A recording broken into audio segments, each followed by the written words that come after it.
For years, Hollywood was relied on focusing on the dark elements and the darkness in superhero movies.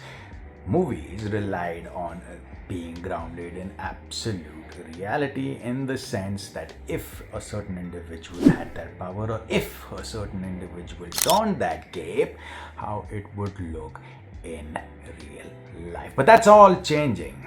The sound is changing in that particular town in Hollywood, and optimism is returning, earning a place in the box office that a large number of movies would love to do.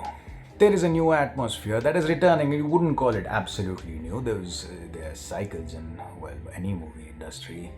Well, a large number of people, which is dictated by the success of the box office and the lack of success of darker element movies, and when it comes to superheroes, people want more things that lights the fire to absolutely inspire individuals to do good, to be great, to never be late in terms of being a decent human being. It wasn't the first superhero movie, Dark Knight, that was dark. It was the benchmark that many studios tried to imitate.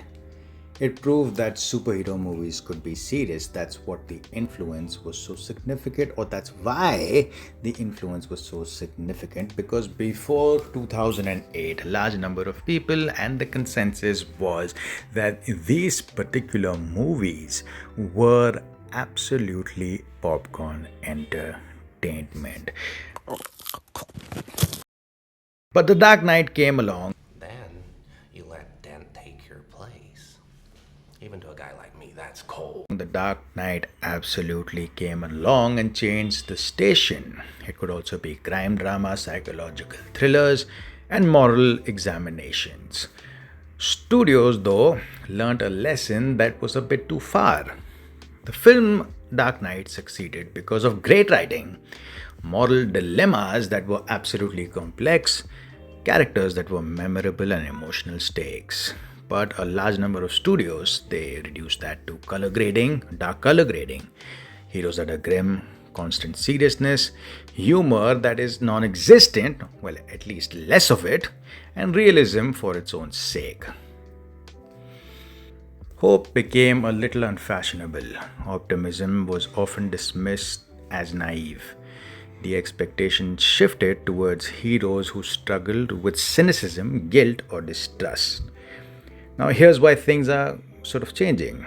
Audience reactions suggest that there's a little renewed, appreciation for heroes who inspire without being simplistic. Viewers still enjoy complex characters, mind you, they do, but many are also responding to kindness, resilience, and sincerity when they are written wonderfully well.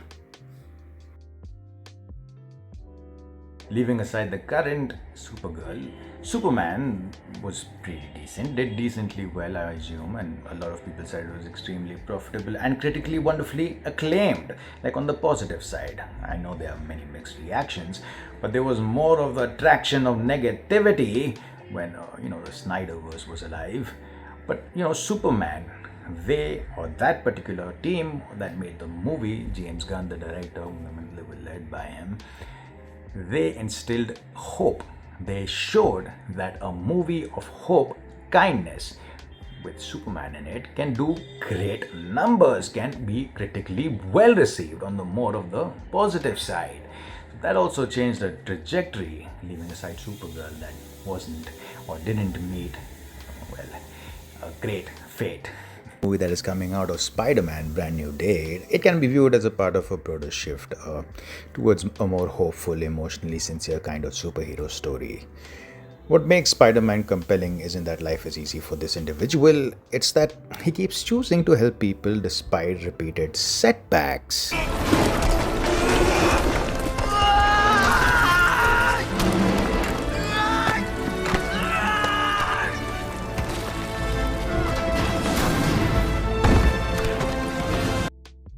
The world is broken, so become harder. That's not what he says. That's the message that he gets, but that's not what he absorbs. The world is broken, so become kinder. That's what he wants. Rather than focusing only on world ending threats, Spider Man has traditionally been defined by helping everyday people. That emphasis reminds audiences that being a hero isn't just about spectacular god victories, it's also about being there for others. For years, many blockbuster films leaned heavily on self aware jokes and undercut emotional moments with a lot of comedic humor. One reason audiences respond to Spider Man is that this particular character often wears his heart on his sleeve. Emotional scenes are allowed to stay emotional. Now, what these movies do and what these movies aim for is instilling at this particular time a large amount of hope. There's a lot of scope for a lot of bad things that are happening these days in life.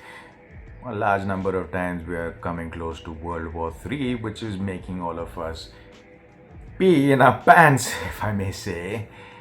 And it's a little hard out there. The economy in the world is a little tough. And at these times, people require some form of entertainment that is not always dark. Mind you, there's still some dark cinema. But people want an escape as well at this particular time. And what better escape than people that wear a cape and do superhero things? I mean, the gist of superheroism is possibly more towards positive and superhuman saviors that the world at the moment completely and utterly requires. And therefore, well, the box office is responding as such. Look at Spider-Man Brand New Day these days, or I think about 2-3 days, or whenever, how much ever time it's been released, since it's already earned over almost $1 billion. It's almost crossed, or I think it's crossed Odyssey. Well, I've not seen either of the films, but I will do soon.